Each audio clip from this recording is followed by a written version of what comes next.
That was Simon Jack, and joining us now, the former broker Max Kaiser, now broadcaster, and Jeremy Cook, chief economist at World First Foreign Exchange. Gentlemen, welcome to you both. I wonder if, Max, you think this is the tipping point, that you get the Fed chairman name-checking it. Does it feel mainstream to you now? Well, first of all, I can tell you that Jeremy is sweating bullets because the Bitcoin does everything his firm does, but faster and cheaper. It's already rivaling Western Union, the #1 money transfer in the world, eclipsing them in volume per day. So firms like Jeremy's now are in the crosshairs. He looks pretty calm to me. He's in denial. He's in denial, Emily. He's in denial. The shock of it hasn't hit him yet. We've heard from Ben Bernanke talking about how he's acknowledged the Bitcoin, but the caveat that he put on the top of that was about law enforcement. It was about the safety of Bitcoins, the ability to be able to. Obviously, they can't counterfeit them. That's one of the reasons why people buy into these things. But the reason why people are so scared about them is the ability that they can't be traced, the anonymity of it all. And certainly, payment institutions like World First, who actually hold the world record for making a payment between two countries, by the way. But do you believe that?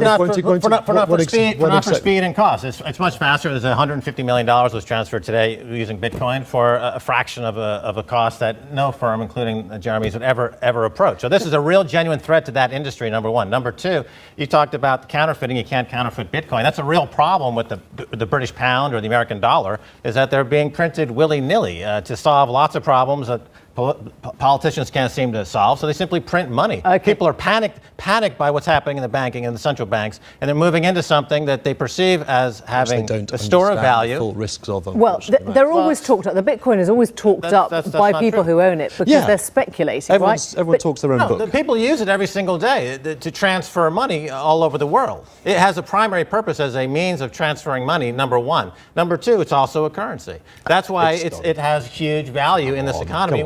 I mean, what is interesting is the fact that people have chosen something that they think bypasses governments and bypasses regulation. That says something about the climate we live in. It's a socio-economic movement which we're going through at the moment. And every time you have a socio-economic movement, you have to have a money behind it, a currency behind that, be that gold. And at the moment, this seems to be Bitcoin. I'm happy with that. What do you mean? What do you mean it's a socio-economic movement? What does that mean? It's a libertarian movement. It's a by the people, for the people. Get away from big government. Get away from big industry. Get away from the people polluting our seas.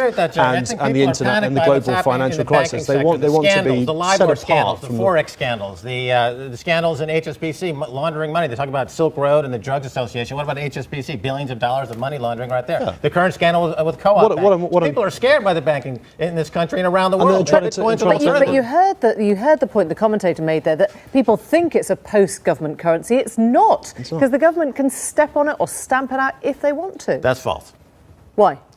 Because it's completely outside. It's like P2P file swapping hit the music industry. This is the P2P file swapping of money. And so the banking system and the current regulatory environment, it will be as effective at stopping that as the music industry or the Hollywood industry. Governments have already seized Bitcoins, and if they couldn't hack into it. The Bitcoins that were, if they see it as a threat, they will take it off the people. We all know that, and I don't see. And how do they do that then? I mean, how do they take it off people if they don't even know where to get it? It's just like I've got cash in my wallet now. There's no way of insuring your Bitcoins against loss. It's one of the big fears about it. They can simply take it off you. They can get it off your computer, and if they feel it as a threat. Emily, this is what's happening in this industry.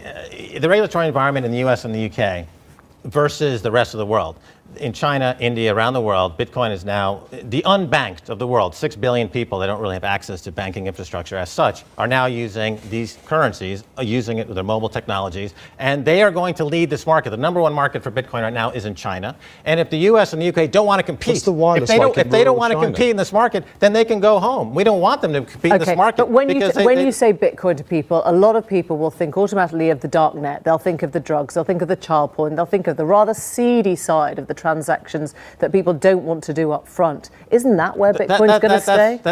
No, of course not. That's a very minor part. When Silk Road was busted, Bitcoin started to move up in value because you got rid of what was perceived as a bad agent in the market. There's a commerce element to Bitcoin, fine, but the majority of the reason why we're looking at Bitcoin now is the huge increase in price, and that's what really takes it away as a currency.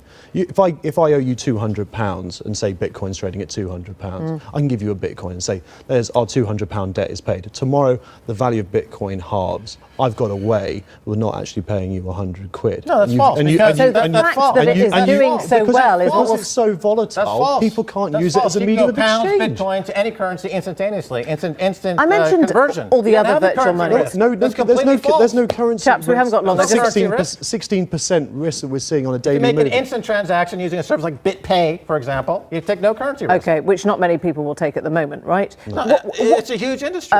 What about all the other currencies? I mentioned at the beginning, the peer coin and the hobo nickel and all the rest of it. Do you think there's any I mean, obviously, if you can do an algorithm, you want to code a new coin, right? Will those have any future? Competition is good. Very I'm nice surprised. Internet affectation, I think. Well, I'm surprised. What affectation? Yeah, that aren't going anywhere. Aren't going anywhere. A nice thing for online. They will always have a following. Will you ever invest in virtual currency? I had a look at it a couple of years ago. Had a place, see what the infrastructure behind Sir it was, Richard Branson and sold just it back. said today he's accepting Sold it Bitcoin back for 2 days ago. his interspatial flight new programs, and he's already booked a $250,000 seed with it. So people are accepting There's 20,000 merchants that accept Bitcoin, and it's growing in popularity. One thing to do with your Bitcoin. Thanks very much indeed. Thank you both. Thank you.